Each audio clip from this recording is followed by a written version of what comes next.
I'm Sydney, And I'm Julie. and this is Restaurant and Retail Revelations.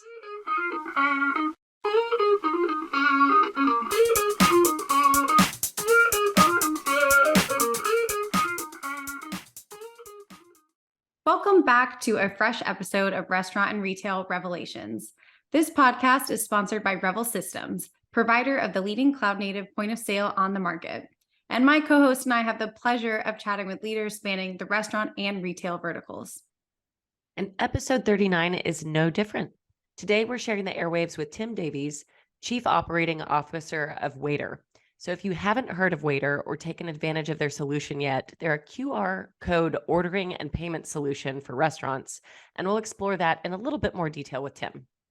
That's right, Sydney. And as a Revel Integrated Partner, Waitrr is helping to drive meaningful operational efficiencies for so many Revel clients when it comes to really simplifying the customer experience. Well, we don't want to steal too much from Tim's thunder today, so let's jump right in. Here's Tim.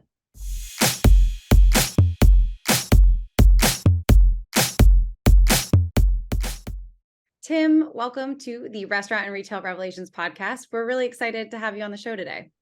Thanks. Glad to be here. And for any of our listeners maybe less familiar with Waitrr, at your core, it's a QR ordering and payment solution for restaurants, often referred to as your digital waiter, which I like a lot. Can you expand on the many ways that Waitrr simplifies the payments experience across the variety of ordering channels we experience today at restaurants for operators, staff, and their patrons? Yeah, sure. So it's probably easier if I split it up between like the guest experience and then the restaurant experience. And so from a guest experience, the biggest pain point is probably there's a couple of elements to it. One would be in a busy restaurant, getting the attention of the waiter to get a physical menu. And then once you're ready to order, flagging the waiter down to place your order. And then when you're done dining, paying the bill. And so from a guest experience, waiter ticks all of those boxes. So a guest scans the QR code, and I'm sure you've heard the story many times of QR ordering and payment solutions, but a guest scans the QR code, it brings up the menu in their phone without needing to download an app. It's inside a browser. They order and then they pay, and they can order multiple times and then pay at the end of their meal. And when they're done eating, they stand up and leave, and it's a very smooth, seamless experience for the guests. So the key benefit is just time saving and having a pleasant experience where you focus on having a conversation with the other diner without having to get the attention of wait staff. And then on the restaurant side, and this is probably a bigger benefit, is that as you know, restaurants really struggle to find waiters and waitresses. And so Waitrr enables restaurants to serve more guests with increased average spend through technology. And so the orders will go directly into the point of sale system without the need for the staff to key it in. So they basically just increase their profits with fewer staff. Yeah, that's, I can think of at least probably 5 to 10 local favorite restaurants that I wish would implement something like this, just because, it's no secret. I think we'll dive into this a little bit deeper later in the episode, but labor is an ongoing challenge. And so to ease that burden and make for a better guest experience has got to be a win-win, really. So now that we have a better sense of just the challenges that Waitrr is helping to address broadly in the hospitality space, I'd love to give our listeners a better sense of your role and how that fits into the whole puzzle. So I'm curious to know if there are specific career milestones that led you to the position you have today. And then, of course, what your day-to-day as Chief Operating Officer at Waitrr entails. Yeah, sure. So my background, I've moved around a bit. So I was actually big business. So I worked for a bank as an analyst for a while. And then I did my MBA at Babson College in USA. And it was there I got into marketing. And startups. Everyone who goes to Babson ends up working for a startup at some point or another. And so a lot of my friends were going off and running startups, and I wasn't quite ready to jump into startups yet. I was a big business guy. And so I went and worked for Unilever in brand management, which was kind of like running a smaller business within a bigger business. And I was looking after a food brand. And so I got to know a bit more about the food category. And then I came to Asia, and I got to know my now co-founder, Tim Veckerzer. And it was actually him that inspired me to come across to Waitrr. So his background is he's the restaurant guy. So he's been working in restaurants since the age of 8, like his family owned restaurants. So he worked as a waiter, a chef, a restaurant manager across multiple outlets, across multiple countries. And he's got an MBA from INSEAD. And so he was sort of like a very, very restaurant focused guy. And I loved what he was doing. I loved what he was building. I loved the solution that he was working on. And so I was like, I want to go do that. And so that was my history, and that's how I got into it. And I've been in startups since 2012, and I've been specifically in Waitrr since 2017. My role as Chief Operating Officer is a bit of everything. So I look after sales, marketing, tech, and operations. Those are sort of my areas of responsibility. And then my co-founder looks after fundraising and overall strategy and overseas expansion. How can I expand on that further? You do a lot of stuff. Yeah. No, that's really cool, Tim. And I love the fusion of backgrounds you and your co-founder bring together. I think that's really interesting and obviously such a fit for what you're doing today. I want to pivot a bit and take advantage of, some of the industry knowledge that I know you've picked up across your career and your role at Waitrr today. So, in recent years, we've experienced our fair share of financial and health crises around the world. And in your eyes, what sort of lasting impacts have these crises had specifically on the restaurant consumer experience? And how does Waitrr help solve for those? Yeah, sure. You mentioned health and other shortages. So health, obviously COVID's the big one. And Waitrr existed before COVID. So we've always believed that technology can serve a role in making the lives of restaurant owners easier. And so we always believed in QR ordering even before COVID. But what COVID did was educate the population about QR codes in general. And so there was a couple of things which came into play. Like every phone now has a QR order or a QR reader built into the camera. And so that technology just enabled everyone who has a phone to be able to scan QR codes. And then because of all of the contactless options available during COVID, it educated everyone, there's a QR code, point your camera at it. And so that COVID accelerated the industry adoption massively in a really, really short period of time, because QR codes looked like they were dying for a period of time. COVID happened, and then QR codes were big. And so while Waitrr benefited a lot from COVID because we grew massively, we really empathized with our restaurant partners who were really, really hurting at the time. So Waitrr, obviously, as you can imagine, took a massive hit in terms of volume during COVID, because all of our restaurant partners, we're a dine-in company. We specialize in dine-in. All our restaurant partners were shut. Our business was essentially shut, but we were getting calls every day saying, when we reopen, we're going to need you. And so it was an accelerator for our business, but we were hurting and all of our restaurant partners were hurting. So it was a really, really expensive but rapid education of the market. And so that's sort of the COVID piece and the health crises. And I think what some people who spoke to us said was they were wondering whether after COVID, whether Waitrr would still be relevant. And what we've found is that we've continued to grow, we've continued to accelerate, because once a restaurant tries out a QR ordering and payment solution, they realize the efficiencies, they realize that they can actually improve customer service by leveraging the tech in the right way. And so then they don't revert back to what they were doing before. Labor has been a challenge in the restaurant space, and for I think a really, really long time. So my co-founder tells me, this has always been a problem in the F&B space. Like finding good wait staff or waiters is just a big problem in general. Like he has always spent a large portion of his time recruiting, training, retaining, and then recruiting again, because you lose some of your key staff. And so I think COVID accentuated that, because already it's a tough industry where waiters are working pretty poor hours. Like you're having to work during dinner, you're having to work on your holidays. And so it was already a problem. And then you add a pandemic on top of it. And so people are then putting their health at risk. And so it meant that there was a lot of people stepping away from the industry. And so, labor shortage has just been accentuated by COVID. And so that sort of plays into the space that we play in. Big time. And accelerator is a term we hear so often. I'm curious to double click on the labor topic in particular. Do you have any stats or like general numbers in terms of the efficiencies that restaurants are able to experience after deploying Waitrr? It varies a fair amount, and that it's heavily dependent on a couple of things. So one would be the size and scale of your operation. And so if you've got a small restaurant where you only had 2 floor staff, and then you implement something like Waitrr, you might get rid of one of those floor staff, or you might have been trying to hire a second one, and then you just never were able to, and so then you don't bother. In which case, that would be a 50% improvement in your floor staff. A bigger restaurant, we had a restaurant partner that has a very open plan, which means that guests can walk in and then sit down anywhere in this restaurant, and they can enter from any location. And it was really hard for them to manage that space because guests were coming in and sitting down and they wouldn't notice that they were there. And so in order to look after that floor space, they would have needed something like 6 or 7 more waiters than they had. And so with Waitrr, they can serve it with just two staff members.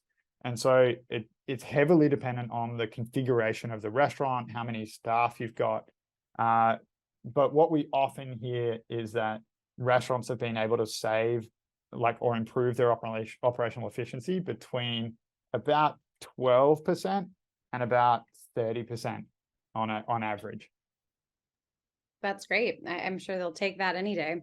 Yeah, it's so interesting, to just think about how challenging the past couple of years have been for restaurants and the businesses that support them. It's been a lot of pivoting, but I think at the end of the day, it's great to see how technology can be a buffer to a lot of these challenges that they're facing. And we touched on this earlier, Tim, but we're so glad to have Waitrr in the family of Revel Integrated Partners. And we'd love for you to share a little bit more about what that integration between Revel and Waitrr looks like. And just, kind of how does it work? What does an implementation look like at a very high level? We'd love to learn a little bit more. Yeah, sure. So as you can probably imagine, when a restaurateur is setting up their menu inside Revel, they might not necessarily put in the customer-friendly language. And so in the menu, you want to have, I don't know, succulent chicken breast. That might be what you might want to show to a guest. But in Revel, you might just have CKN or chicken maybe. And so what we do on Waitrr's side is that we'll help the restaurant setting up their menu initially. And so they can give us the menu in any format. So it could be a photo of the menu on the wall. If it's a very casual place, it could be a PDF. It could be any kind of format. And then we map that to the Revel, the setup that they've got in Revel, to the menu they've got in Revel. And so what that means is when a guest places an order in Waitrr, it automatically flows into the Revel and the way it's been set up in the kitchen. And so a guest could order a burger, a drink, and a dessert, and the burger will go to the burger station, the drink will go to the bar, and the dessert will go to the cashier automatically, just because of the way that the Waitrr and Revel has been integrated. It's just seamless. The staff don't need to key it in any steps. It just works and it prints in the kitchen automatically, either on a printer or a KDS. It depends on the configuration of the restaurant. So in a way, you guys are almost like a translator. I really love from the succulent chicken breast to the CKN and making sure that everything connects and goes to the place that it should. That's very cool. So yeah, and Revel's smart because you can do things like obviously modifiers and mandatory modifiers, and so you can build an order and then automatically upsell. So it could have something like you're adding the burger, and then you force the guest to choose what type of bread you want that burger to have, and so that way you never forget the right items. It always prints in the kitchen. The chef knows precisely what to prepare. Yeah, and so in saying that, I'm wondering if there is a shared client, we don't have to name names, but if there's a shared client that comes to mind for you that you can think of who really saw some benefits after moving forward with this implementation. I just love a good success story, and I'd love to hear a little bit about what that experience was like. Yeah, I've got a few that I can think of. So one's a Mexican place in Darwin, Australia. It has a massive floor plate, and they were just the labor crunch you mentioned. They just couldn't hire enough staff to provide the level of service that they wanted in that space. And so what they were doing before using Waitrr was literally closing half the restaurant. And so because they were just getting too many complaints that guests would go there, they weren't getting served, they weren't getting the drinks, they weren't getting the food. And it was just they were losing more brand than the revenue they were making. So they just closed half the restaurant. And then they implemented Waitrr, and they use Revel. And so they implemented Waitrr, the orders and the payments go through Waitrr, it automatically goes into Revel, it prepares in the kitchen, and they were able to run their whole restaurant again. So it basically doubled the revenue that they could process. We've got another restaurant in Singapore that's a casual Korean restaurant, and they built it into their standard flow. So it's almost the only way to order at that restaurant is through Waitrr. And the reason they did that is that it's this extremely popular Korean restaurant where there's queues forming every single day. And so the most important thing is table turns. And so if the guest can order and then pay, and then as soon as they're done eating, stand up and leave, and the next person can sit, it just means more revenue for the restaurant. So that's a couple of examples I can think of. Yeah, those are great. You love to see it, clients winning with technology. And looking a little bit ahead, Tim, at just, Waitrr's trajectory, what's on the horizon for the company in terms of, product roadmap highlights, company milestones? What do you guys have coming up? Company roadmap, we're reasonably cagey in what are the features that we're building, just as a general rule. In terms of expansion, we're currently live in 6 countries. And so expanding within those countries. So Singapore is our biggest market, but we also operate in France, the UK, Spain, Malaysia. We've got a couple of restaurants in USA. And so further expansion in those markets. So Singapore and Australia would be big markets for us. Those we would like to continue to grow there. In terms of product roadmap, I'm just trying to think what I can get away with sharing. I think just more improvements in the back end. So there are some things that our restaurant partners would really love and to make it an even more seamless experience. So one of the things we pride ourselves on is the ability for guests to order multiple times and then pay at the end of their meal. I think we can roll that out. So we've currently got it live in Singapore. We want to roll it out into Australia as well. And then in terms of milestones, we're pretty close to profitable as a company. And so that'll be a massive one for us. So when we hit that, there'll be huge celebrations. It should only be in a couple of months. So we're pretty excited. Wow, that's huge. That's so awesome. And, the iterative improvements, the things that you can share about, back-end improvements, I think they may not be as flashy on headlines, but they are really impactful for the day-to-day users. So we love to hear that as well. So, Tim, you've offered so many insights in honestly a very short amount of time. I'm just curious, is there anything we haven't talked about so far that you feel would be important to share with our listeners? I'm trying to think. We love working with Revel. So I think one of the reasons we love working with you guys is there's really close alignment between your business and ours. So and the reason I say that is that the restaurants that use Revel, the restaurants that use Revel are often really busy restaurants, and the restaurants that use Waitrr are busy restaurants. And so I think there's just really good alignment between those two. And then I think there's other use cases that are popping up on the edges. So we talked a lot about the in-restaurant dining experience, like QR ordering and payments.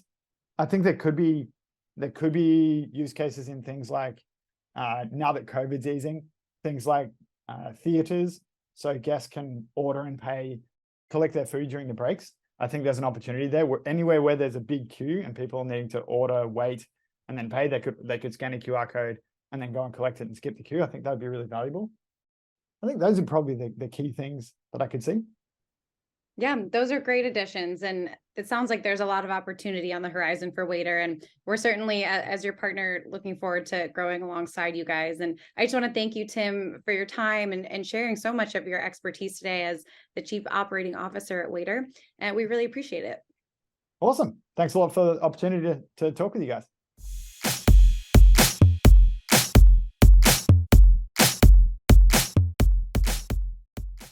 There was no shortage of great insights in this episode. That is for sure. We covered a lot of ground in a short amount of time. We really did. And while it can be difficult to bring up the challenges that restaurants and retailers have faced over the past few years, from the labor crisis to the pandemic and beyond, it's also wonderful to see how technology solutions like Waitrr have really stepped up to solve some of those big obstacles and the ongoing challenges facing these industries. Right. And Waiter has done just that in a really big way by optimizing just a more seamless ordering and checkout experience for customers. And on the whole, our entire family of integrated partners really provides the building blocks clients rely on to customize our platform and meet their exact needs. They truly do. And as we wrap up, I would like to extend another big thanks to Tim and his team for their continued partnership. So, for our listeners, whether you're a Restaurant and Retail Revelations loyalist or a first time listener, make sure you like and subscribe on Spotify, Apple Music, or wherever you get your podcasts. And that way you'll never miss an episode. We'll be back soon with even more revelations.